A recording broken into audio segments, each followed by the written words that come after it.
Hello guys, so ayan, medyo naghakot-hakot na talaga tayo para sa nalalapit na Christmas, 'di ba?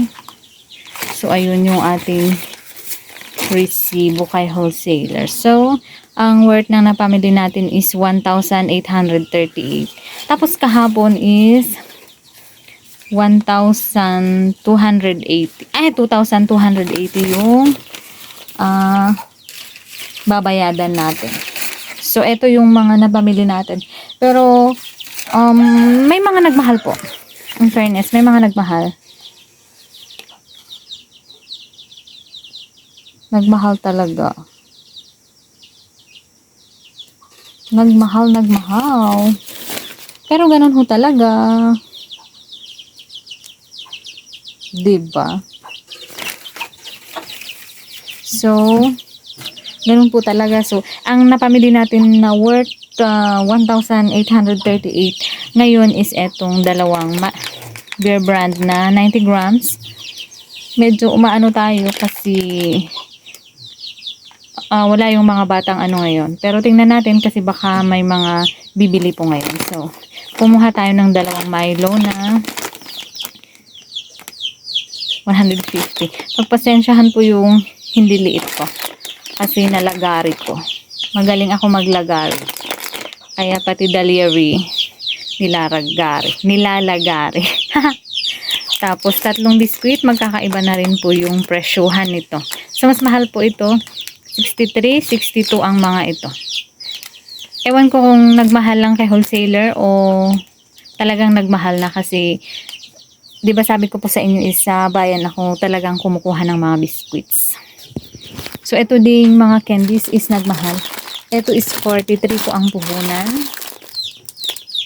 Pwede sa piso pero karamihan na pong bentahan dito sa amin is 4-5. Sa kabilang barangay po is 3-5. Diba? Malaking ano sa kanila yun. Pero pwede na sa atin 4-5. Tapos eto 42 na din. So etong mga Colombias is alam natin kulang 50 pieces. So pero tig piso pa rin sa akin kasi nga mga bata yung mga namimili at mabilis maubos pag piso lalo na sa mga bata. So piso pa rin tayo hanggat hindi siya nagpo-45 ang puhunan. Kasi ganun din naman po yung magiging tubo natin sa mga malalakihang bilihin. Yung mga malalaking amount. Ito po is, toyo is nagmahal din. Toyo. So 12 po kay wholesaler dito sa amin. Tapos 10.50 sa bayan. 3 lang ang kinuha ko. So I prefer sa bayan talaga ako mamimili. Pero pag ganitong mga pag mga ganitong nagkakabalance tayo, mas maganda na dito. Charot. Pero syempre hindi naman natin nakakalimutang bumili dito sa wholesaler dito. Hindi naman laging sa bayan tayo. Kasi nga mas madaling puntahan si wholesaler dito kasi hindi ka na mamamasahe. Ang problema lang is yung talagang malayo siya. Ano na lang, siguro yung timingan mo kung ano yung andito siya tapos yung magdi-deliver siya para andun siya sa store na hindi yung ang tawag ba? Basta, ganun. Tapos eto is kumuha tayo ng Sunrocks.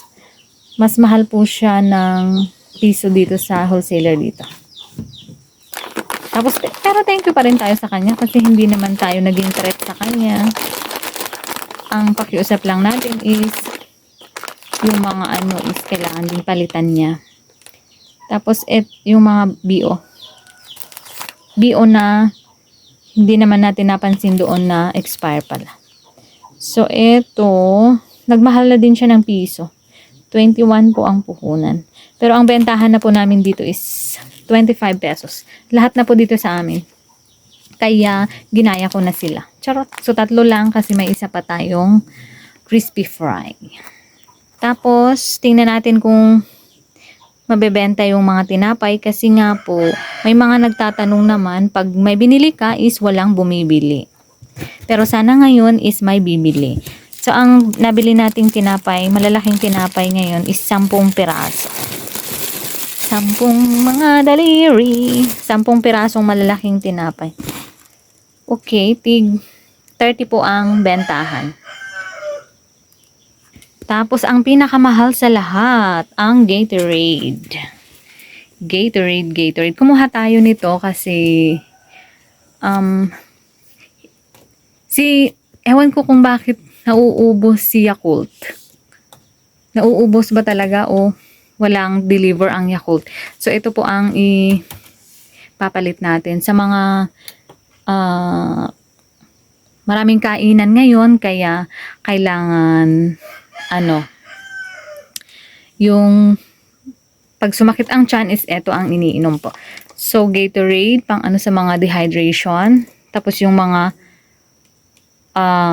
sumasakit din ang tiyan, pwede ito.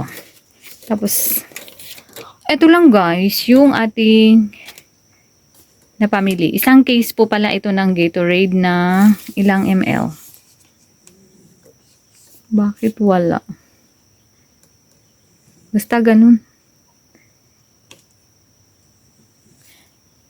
Tapos, ang worth pala niyan, Gatorade, 792. Ang mahal. So, ewan ko pa kung, kasi first time kong magbenta nito, hindi ko alam kung magkano yung, ano ba yun? Pepresyo ko. So, ayun lang guys. So, this is Veronby, ang igurutang tendera from Nueva Vizcaya. At naniniwala po sa kasabihang, panatilihing nakatapak ang paa sa lupa para hindi ka matumba. Bye-bye po and ingat po ang lahat.